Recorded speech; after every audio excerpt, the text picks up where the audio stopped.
Fase 1, semana 5 de segundo año de bachillerato. El contenido es circuitos eléctricos de corriente continua. Como anteriormente vimos en el tema de la ley de Ohm, hay tres elementos que se relacionan en un circuito, que es el voltaje, la corriente y la resistencia. Aquí vemos algunos símbolos que se utilizan además en la construcción de circuitos. Algunos de ellos que ya debemos identificarlos, como el símbolo de la batería o la fuente de voltaje. También el símbolo de la resistencia, que es esta línea quebrada. La línea continua, que representa el conductor o la corriente eléctrica. Además de ello, también interruptores o puestas a tierra, que son elementos que vamos a ver en los circuitos eléctricos. Hay una clasificación de los circuitos según su distribución de los elementos que lo forman. Así tenemos para comenzar el circuito en serie, que es este modelo de circuito que tenemos acá. Tiene algunas características, como por ejemplo tiene su batería, y observamos que al salir la corriente de uno de los polos de la batería y dirigirse de esta manera, pasa a través de una resistencia, que en este caso es un foco, pasa a través de su filamento, sale de ese foco, pasa al siguiente, de la misma manera sale, pasa al siguiente y esa corriente regresa hacia la batería. Aquí entonces tendríamos la caída de 3 voltajes. Notemos en el diagrama del circuito que la corriente es una a lo largo de todo el sistema. Solamente hay una corriente, en tanto que al pasar por la resistencia 1 hay una caída de voltaje 1, es decir, un gasto de energía. Luego, la misma corriente pasa a través de la resistencia 2 y pierde un voltaje 2, es decir, hay una pérdida de energía también. Lo mismo al pasar por la resistencia 3, hay una caída de voltaje 3, de manera que regresa ya con menos voltaje la corriente.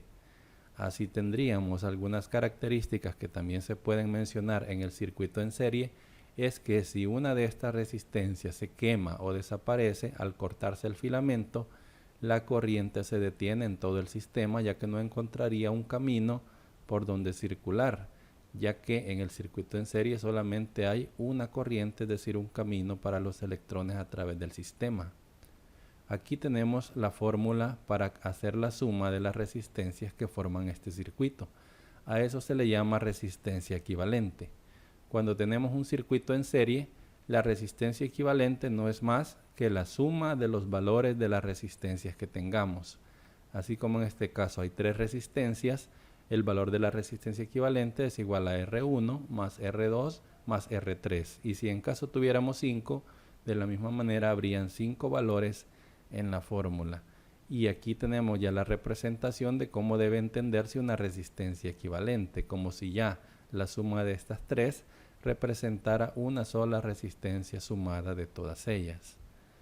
Luego, el otro tipo de circuito que también estudiamos es el circuito en paralelo. Observemos algunas características. Tenemos aquí su fuente o su batería. Observemos que la corriente sale, pero en un punto aquí llamado nodo. En ese nodo la corriente se divide en 2 ramas. Una sale hacia allá y la otra hacia acá. Pasa por una resistencia, llega aquí, igualmente aquí se divide, pasa por la resistencia, la corriente que sobra aquí pasa por la última resistencia, luego viene a juntarse con la que viene de esta resistencia, se junta con la otra y regresa la corriente hacia la batería. Podemos observar y comparar si en este caso una de estas resistencias se quema, como decir la primera resistencia se quema, es decir, se corta su filamento, la corriente dejaría de pasar por esta rama, pero seguiría pasando a través de estas otras 2. De esta manera, la corriente siempre circularía si una de ellas está cortada.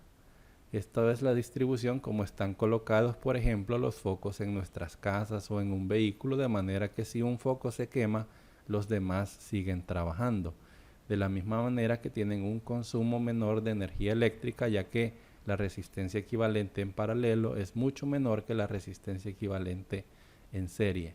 Para calcular el valor de la resistencia equivalente en un circuito en paralelo, vamos a utilizar este tipo de fórmula, donde para este caso que tenemos 3 resistencias, La resistencia equivalente sería igual. Observen que tenemos una fracción y como numerador tenemos la multiplicación de las resistencias. Como tenemos 3 en este caso, tendríamos R1 por R2 por R3 dividido entre la suma de esas mismas resistencias, es decir, R1 más R2 más R3. Y si tuviéramos, por ejemplo, 5 o 6 resistencias, asimismo sería la cantidad de resistencias que se multiplican arriba y que se suman en la parte de abajo. Luego, al hacer la división de esta operación, obtendríamos el valor de la resistencia equivalente, que como les decía, tiene un valor mucho menor que si las resistencias estuvieran colocadas en serie. En esta semana las tareas que van a hacer es resolver un ejercicio de los que están en la parte de tareas de la semana de la guía, solamente uno, el que le corresponda según su número de lista. Igualmente, como en casos anteriores, van a grabar un video y lo van a presentar la solución a través de YouTube o a través de mensaje directo por WhatsApp.